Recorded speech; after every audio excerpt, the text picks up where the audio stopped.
नमस्कार दोस्तों, आप देख रहे हो मुंडेर न्यूज। मैं हूं मुकेश खारवाल।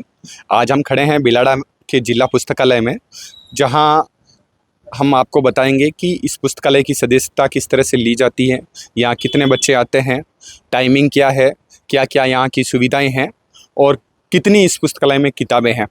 ये तमाम जानकारियाँ हम आज इस वीडियो के माध्यम से देंगे। आप हमसे जुड़े रहें। नमस्कार सर, हम जिससे मिल रहे हैं वो पुस्तकालय के अध्यक्ष हैं, जिनका नाम शैलेंद्र जी है। तो हम शैलेंद्र जी से बात करते हैं कि इस पुस्तकालय में किस तरह से सदस्यता ली जाती है, कितनी किताबें हैं, कौन कौन सी सुविधाएं हैं और इस लाइब्रेरी में अन्य लाइब्रेरियों से बेहतर क्या है। तो सर नमस्कार सर। नमस्कार जी, नमस्कार। जैसा कि जी, मेरा नाम शैलेंद्र सिंह है और मैं यहाँ पे पुस्तकालय अध्यक्ष द्वितीय श्रेणी के पद पे अभी कार्यरत हूँ और मैं 2023 से इसी पुस्तकालय में पदासीन हूँ। यहाँ पे जैसा कि आपने सबसे पहले पूछा था कि सदस्यता किस प्रकार दी जाती है, तो हमारे यहाँ पे एक हम फॉर्म अवेलेबल करवाते हैं और उसके साथ में जो पूरे वर्ष की फ़ीस होती है वो केवल 50 रुपये हैं। वो आप जमा करके फॉर्म के साथ आधार कार्ड पे लगता है, ये डॉक्यूमेंट्स आपको जमा करवाना पड़ता है और उसके बाद में आप 1 साल के लिए मेंबरशिप ले सकते हैं। इसमें हम जो बुक्स अवेलेबल करवाते हैं वो बुक्स का टाइमिंग होता है 14 डेज़। 14 डेज़ के लिए हम आपको घर पे ले जाने के लिए किताब भी अवेलेबल करवाते हैं। तो आप बोल रहे हो कि 14 दिन के लिए जो किताबें मिलती हैं, तो उसके लिए और कोई प्रमाण पत्र की ज़रूरत होती है या कुछ? जब हम अप्लाई करते हैं तो उसके लिए सिग्नेचर, रजिस्टर्ड ऑफिसर के सिग्नेचर, कुछ इस तरह से? जी, जी, बिल्कुल आपने सही कहा है। जैसा कि आप फॉर्म भरते हैं तो उसके अंदर एक प्रतिभूति दाता का कॉलम भी आता है, तो उसके लिए उसमें आपको राजपत्रित अधिकारी के साइन करवाने पड़ते हैं। अन्यथा अगर आप चाहें, अगर ये चीज़ अवेलेबल नहीं है तो फिर आपको एक निश्चित राशि है जो उसके लिए देनी पड़ती है, जो बुक की वैल्यू के अकॉर्डिंग होती है। उसके बाद हम आपको वो घर पे इशू कर सकते हैं। और लाइब्रेरी में इसके अलावा अगर सुविधाओं की बात करें हम, तो हमारे पास 50,000 से ज़्यादा किताबें हैं और इन किताबों में मैक्सिमम जो कलेक्शन है अपने पास साहित्य का है। साहित्य में हम कोशिश कर रहे हैं, अभी हमने स्टेक रूम में ये काम चला ही रखा है, पूरी किताबों को हम क्लासीफाई कर रहे हैं। साहित्य में हिंदी साहित्य को अलग कर रहे हैं, उर्दू साहित्य, संस्कृत साहित्य और जो अदर लैंग्वेज का है उसको अलग कर रहे हैं।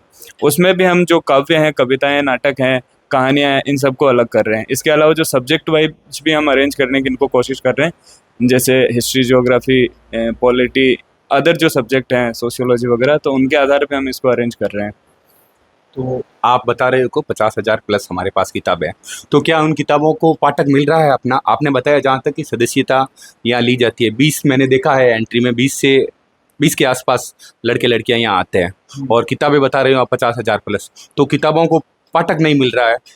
ऐसी कई किताबें हैं जिन्हें अभी तक छुआ नहीं है, कोई स्पर्श नहीं है, ठीक है, उस पर क्या कहना चाहोगे आप? नहीं, किताबों का ऐसा है कि हमारे यहाँ पे जो अधिकांश पाठक आते हैं वो प्रतियोगी परीक्षाओं की तैयारी के लिए आते हैं और ये अपने साथ अपनी किताबें लेके आते हैं वैसे। और आजकल मैक्सिमम स्टूडेंट्स जो हैं वो ऑनलाइन कोर्स परचेज करते हैं, तो वो ऑनलाइन या डिजिटल माध्यम से अपना जो है स्टडी कंटिन्यू करते हैं। इसके अलावा जो भी पाठक रुचि लेता है वो यहाँ पे किताबें इशू भी करवाते हैं और भी बहुत सारे पाठक हैं जो कंटिन्यू नहीं आ पाते लेकिन पुस्तक लेने के लिए आते हैं लाइब्रेरी में। ये लाइब्रेरी डिजिटल नहीं है क्या? जी, डिजिटल की हम बात करें तो अभी हमने 15,000 से ज़्यादा किताबों को एक्सेल में एंट्री कर ली है और आने वाले भविष्य में हम इनको ई ग्रंथालय नामक सॉफ्टवेयर पे अपडेट करेंगे। उसके बाद से फुली डिजिटली हो जाएगी। वर्तमान में हम इस पे कार्य कर रहे हैं। हाँ, इस लाइब्रेरी का टाइमिंग क्या होता है? छुट्टी कब से कब होती है? टाइमिंग तो जनरली तो इसका अभी 11 से 7 बजे का टाइम है, पर बच्चों की सुविधा के अनुसार हम इसे थोड़ा जल्दी भी खोल देते हैं लाइब्रेरी को। और जो हॉलीडेज जो होते हैं और इसके अलावा संडे होता है, सेकंड सैटरडे होता है, इनकी ऑफ रहती है, लेकिन अगर बच्चों को ज़्यादा संख्या होती है और वो चाहते हैं तो इस दिन भी हम खोलने की कोशिश करते हैं, खोलते हैं कई बार।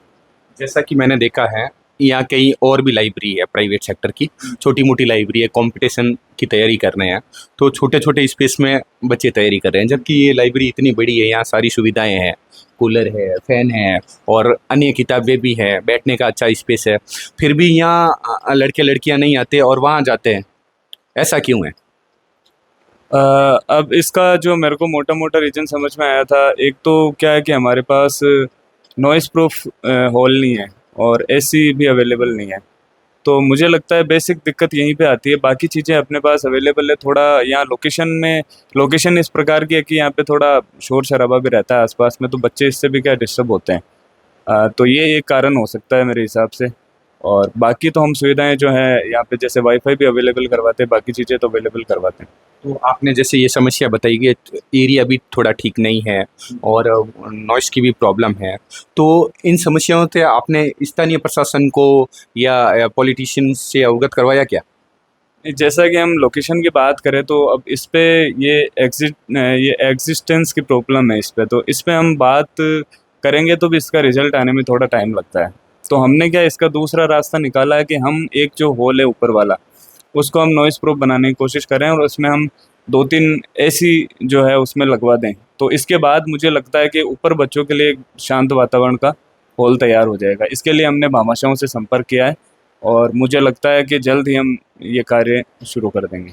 स्थानीय प्रतिनिधि है, जो जनप्रतिनिधि है, एमएलए है, एमपी है, प्रधान, उन्होंने कुछ आश्वासन दिया या कुछ कहा है कि हम अपने धनराशि से है, बजट से देंगे कुछ पैसा? नहीं सर, इसके रिगार्डिंग मैंने जनप्रतिनिधियों से इसके रिगार्डिंग कोई बातचीत नहीं की अभी तक। हमने कोशिश की है कि भामाशाह के थ्रू ये काम हो जाए, तो इसके लिए हमने प्रयास किया। अच्छा, तो यहाँ इस लाइब्रेरी में बच्चे बहुत कम जुड़े हुए हैं, तो उन बच्चों को जोड़ने के लिए आप क्या करोगे? बच्चों को जोड़ने की बात करें तो हमने पहले भी बहुत प्रयास किए हैं। जैसे मैं सब स्कूल जो यहाँ पे हैं, कॉलेज है, इनमें गया हूँ। हमने पैम्पलेट भी बनवाए हैं, लाइब्रेरी के बांटे भी है। इसके अलावा मैंने पहले एक निःशुल्क कोचिंग का बैच भी यहाँ पे चलाया था, पर उसमें जैसे फैकल्टी में केवल अकेला ही था पढ़ाने के हिसाब से, तो इतना प्रॉपर नहीं चला पाए थे। लेकिन अब हम वापस से एक बैच चालू कर रहे हैं जिसमें यहाँ पे जो इंटरेस्टेड फैकल्टी है, जो निःशुल्क पढ़ाने को तैयार है, वो हमारे साथ इस बार इस मुहिम में जुड़े हुए हैं। तो हम इस बार जो है 11 तारीख से एक बैच चालू कर रहे हैं निःशुल्क। तो उसमें मुख्यतः हमारा जो फोकस रहेगा गणित विषय और जो जियोग्राफी, हिस्ट्री, ये जो विषय इन पे ज़्यादा फोकस रहेगा। और हम एक बैच चला रहे हैं ताकि इससे क्या होगा कि पुस्तकालय का प्रमोशन भी हो जाएगा, प्रचार प्रसार भी होगा, साथ में जो ऐसे बच्चे हैं उनको भी इसमें बहुत सहायता मिलेगी, उनको निःशुल्क कोचिंग अवेलेबल हो जाएगी। इसके अलावा भी हम जैसे डिजिटल माध्यम से भी प्रयास करते हैं और दूसरा मैंने आपको बताया हमने स्कूल वगैरह में जाके भी प्रयास किया है। पर ये जो समस्याएं थी, बेसिक समस्याएं जो मैंने आपको बताई थी, उसका मुझे लगता है उसमें थोड़ा इम्पैक्ट ज़्यादा आता है। तो धन्यवाद सर, आपने हमें लाइब्रेरी के बारे में जानकारी दी है। हम देखते हैं लाइब्रेरी कितनी बड़ी है, कितनी किताबें हैं, बच्चों का क्या फीडबैक है। हम उनसे भी मिलते हैं, उनसे भी जानते हैं कि आखिर वो क्या कहना चाहते हैं। आपका क्या नाम है? राहुल। अच्छा, कब से पाठक हो आप इस लाइब्रेरी के? सितंबर 2025। तो आप यहाँ क्या पढ़ने आते हो, क्या तैयारी करने आते हो कंपटीशन की, या कोई लिटरेचर पढ़ने आते हो? मेरे अभी पिछले 2025 में 12th हुई थी और उसके बाद में मैंने सोचा था कि बीएससी नर्सिंग का जो एंट्रेंस एग्ज़ाम है RVHS यूनिवर्सिटी कंडक्ट करवाती है, तो वो दूंगा। और उसके लिए मैंने दिया था 2025 में फॉर्म अप्लाई करने का सोचा था।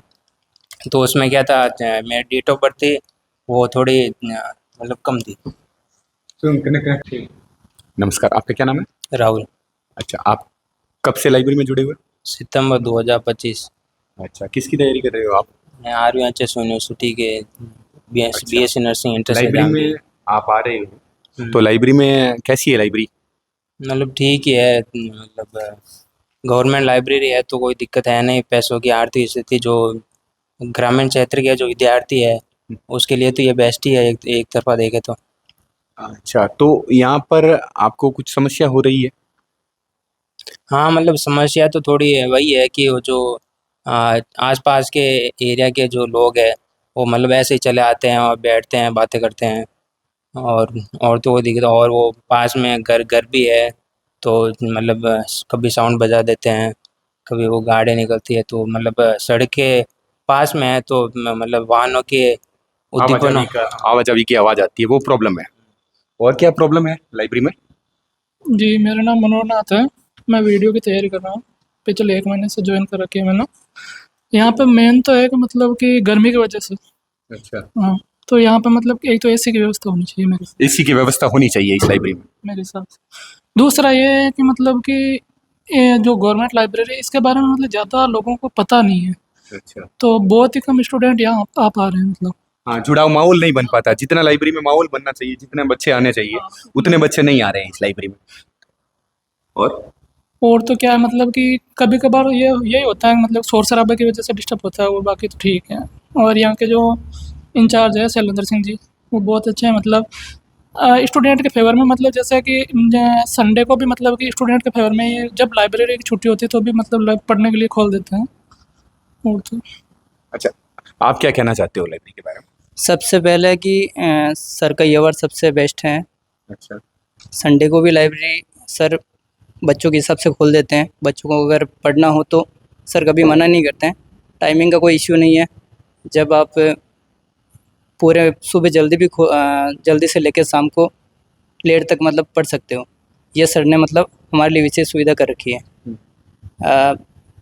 कमियों में तो मेन है कि भाई पीछे से जो कचरा डालते हैं इसकी वजह से मच्छर वगैरह होते हैं, और आवाज़ कोई कभी कभी शादी वगैरह समर होते तो आवाज़ें वो साउंड वगैरह की प्रॉब्लम होती है।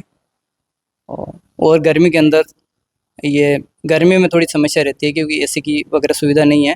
फिर भी सर ने कूलर की व्यवस्था करवा रखी है यहाँ पे। कितने कूलर लगे हुए हैं इसमें? सर इस तीन लाइब्रेरी कूलर है।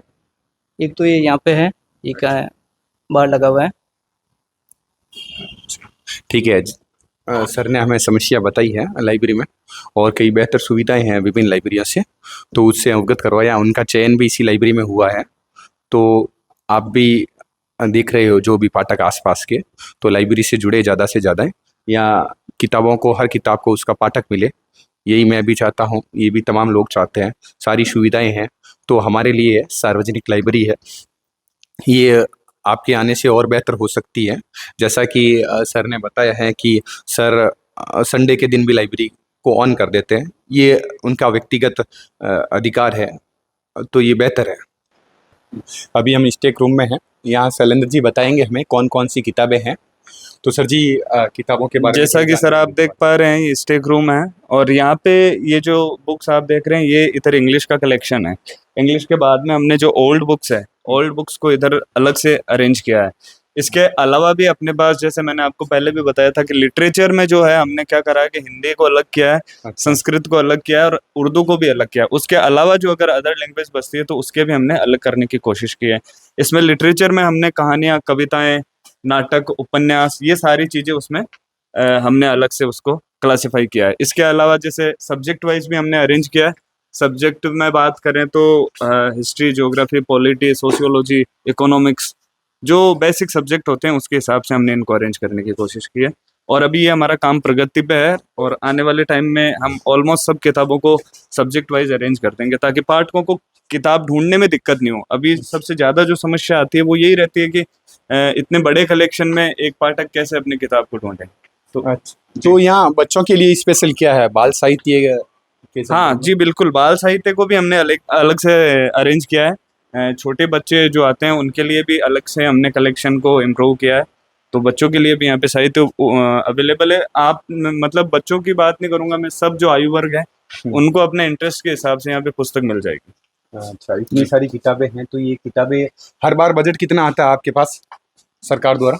बजट इसमें ऐसा होता है सर, एक राजा राममोहन राय लाइब्रेरी फाउंडेशन है, वो अपने ओर से किताबें हमें डोनेट करता है, पब्लिक लाइब्रेरी के लिए वो काम करता है। और पुस्तकालय में जो बजट आता है वो नॉमिनली आता है, उससे हम पत्रिकाएं या कुछ किताबें खरीद पाते हैं जी। अब जैसे ये कई किताबें देख रहा हूँ मैं, है ना जी, इन किताबों को उनका पाठक नहीं मिला, कोई एंट्री नहीं हुई है, ऐसी कई किताबें हैं। नहीं, ऐसा जरूरी नहीं है।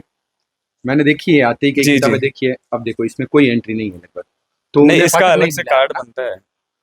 इनको कोई अपना पाठक नहीं मिला, तो उन पाठकों को जोड़ने के लिए क्या करूँ? क्यों किताबें भरने से कुछ नहीं हो जाता, 50,000 के आसपास किताबें। मैंने आपको बताया कि हम किताबों को क्लासिफाई कर रहे हैं, तो क्लासिफाई करने के बाद में अब जैसे एक तो सारी किताबें एक साथ हैं, और जब क्लासिफाई हो जाएगी तो आपको जैसे किसी उपन्यास को पढ़ना है तो आप उपन्यास के सेक्शन में जाके अपना नोवेल ढूंढ सकते हैं उसमें से। नहीं, मैं इस लाइब्रेरी का सदस्य रहा हूँ और मैं पाठक रहा हूँ, 2 साल यहाँ आया। उस समय राजेंद्र सिंह जी थे, यहाँ के पुस्तकालय अध्यक्ष, तपन थापे थे, तो लगभग उसी समय भी यही स्थिति, बच्चे आते ही नहीं थे। आज भी यही स्थिति है, तो उस स्थिति के बदलाव के लिए क्या करो? क्योंकि किताबें सारी हैं, लोगों को पता भी नहीं है कि यहाँ लाइब्रेरी है और इतनी अच्छी सुविधाएं हैं और इतनी सारी किताबें हैं। जैसा कि सर मैंने आपको पहले भी बताया था कि नहीं आने का जो कारण था उस पे मैंने आपको बताया था कि एक तो यहाँ पे नॉइस प्रूफ हॉल नहीं है अपने पास में, और दूसरा जो है बेसिक समस्या मैंने आपको बताई थी, थोड़ी कूलिंग की भी समस्या रहती है। बाकी चीज़ें ठीक है और हम इसके लिए तो प्रयास कर ही रहे हैं, जैसे हम ये एक हॉल बनवाने की मतलब हॉल को नॉइस प्रूफ करवाने की कोशिश कर रहे हैं ताकि बच्चे आके आराम से उसमें पढ़ सकें।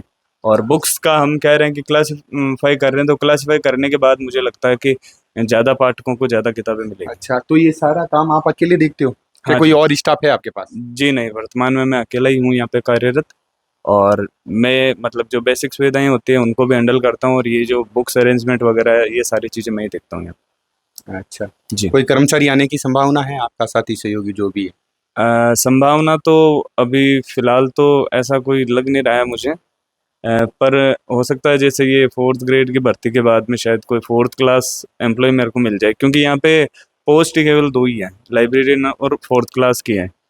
जी। ओके, धन्यवाद। ये सर थे, इन्होंने समस्त जानकारी दी और इकलौते हैं ये, सारी जिम्मेदारी इनके कंधों पे ही है। तो स्वाभाविक है, इतनी बड़ी जिम्मेदारी के साथ सर निर्वाह कर रहे हैं, तो हमें इस पुस्तकालय से जुड़ना चाहिए, इनसे मिलना चाहिए और इस लाइब्रेरी को बेहतर बनाना चाहिए, क्योंकि ऐसी कई किताबें हैं जिन्हें अपना पाठक नहीं मिला। हर किताब को अपना पाठक मिले और हम साहित्य की दुनिया को जानें, क्योंकि ये किताबें केवल किताबें नहीं हैं, कई प्रेम कहानियाँ हैं, कई इतिहास है, कई गाथाएँ हैं, शौर्य पराक्रम देश दुनिया की किस्से कहानियाँ हैं, कई ऐसी तमाम बातें हैं जिन्हें हमें जानना चाहिए, जिन्हें हमें समझना चाहिए। ये जुड़ाव होती है, पूरी दुनिया को हम नहीं देख पाते हैं, लेकिन किताबों में पूरी दुनिया होती है। उस दुनिया को समझने के लिए, सोचने के लिए, महसूस करने के लिए हमें किताबें पढ़नी चाहिए, क्योंकि किताबें एक जिंदा आईना होती हैं और ऐसी किताबों से जुड़ने के लिए हमें ऐसी लाइब्रेरियों में आना चाहिए। क्यों आना, हम कई किताबें खरीद नहीं पाते, महंगी-महंगी किताबें होती हैं। महज़ यहाँ ₹50 की फ़ीस लगती है, ₹50 की फ़ीस में आप 5,000 की बुक भी लेके जा सकते हो। चाहे यहाँ केवल साहित्य ही नहीं है, तमाम किताबें मिलती हैं, तमाम पत्रिकाएँ मिलती हैं, बैठने की अच्छी सुविधाएँ मिलती हैं, अच्छा माहौल मिलता है। तो मैं सभी दर्शकों से कहूँगा कि अपने छात्र के बच्चों, लड़के, लड़कियाँ सबसे कहूँगा कि यहाँ इन किताबों से जुड़ना चाहिए। बहुत बेहतरीन किताबें हैं, साहित्य पढ़ते हैं, समझते हैं, तभी हम बेहतर तरीके से जी पाते हैं। धन्यवाद।